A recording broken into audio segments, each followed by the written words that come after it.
ഇതിൻ്റെ പഞ്ചായത്ത് റോഡ് പെൺവശമാണ് ഇപ്പോൾ കണ്ടുകൊണ്ടിരിക്കുന്നത്. ഇത് 1 ഏക്കർ റബ്ബർ തോട്ടമാണ്. 180 റബ്ബറുണ്ട്. 4ാം വർഷം വെട്ടിക്കൊണ്ടിരിക്കുന്ന റബ്ബറാണ്. ഇതിൽ കുറച്ച് തേക്ക് മരങ്ങളും നിൽക്കുന്നുണ്ട്. ഇത് നല്ല സ്കോർപ്പിറ്റായ സ്ഥലമാണ്. ഫ്ലോട്ട് അടിക്കാനും കാര്യങ്ങൾക്കൊക്കെ പറ്റിയതാണ്. ബസ് റൂട്ടിൽ നിന്ന് വെറും 50 മീറ്റർ കയറിയിട്ടാണ്. ഇതിൻ്റെ അടുത്ത് പള്ളി, അമ്പലം, അതിൽ സ്കൂള്, ബാങ്ക്, എല്ലാ സംഭവവും സ്ഥിതി ചെയ്യുന്ന നല്ല നല്ല വീടുകൾ കാര്യങ്ങളെല്ലാം ഉണ്ട്. അപ്പോൾ ഈ സ്ഥലം ഇഷ്ടപ്പെട്ടാൽ നമ്മളുടെ കോൺടാക്റ്റ് നമ്പർ തരുന്നതായിരിക്കും. അതിലേക്ക് വിളിക്കുക. നല്ലൊരു സ്ഥലമാണ്.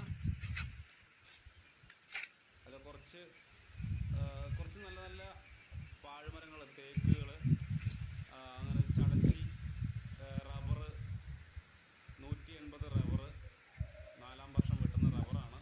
പിന്നെ ഇത് അവർ 30 ലക്ഷം രൂപ ഓണർ ചോദിക്കുന്നുണ്ട് 1 ഏക്കറിന്. അത് നമ്മൾ ഓണറായിട്ട് ഇരുന്ന് കഴിഞ്ഞാൽ അത് ചെറിയ രീതിയിൽ വിലമാറ്റങ്ങൾ വരുന്നതായിരിക്കും. അപ്പോൾ ഈ സ്ഥലം ഇഷ്ടപ്പെട്ടാൽ നമ്മുടെ കോൺടാക്ട് നമ്പർ തരുന്നതായിരിക്കും. അപ്പോൾ നമ്മൾ കോൺടാക്ട് ചെയ്യാം. നമ്മൾ ഓണറായിട്ട് നേരിട്ട് ഇരുത്തി തന്ന് ഇതിൻ്റെ വിലഭാവങ്ങളൊക്കെ കറക്റ്റാക്കി തരുന്നതായിരിക്കും. അപ്പോൾ നമ്മുടെ നമ്പർ തരുന്നതായിരിക്കും. അതിലേക്ക്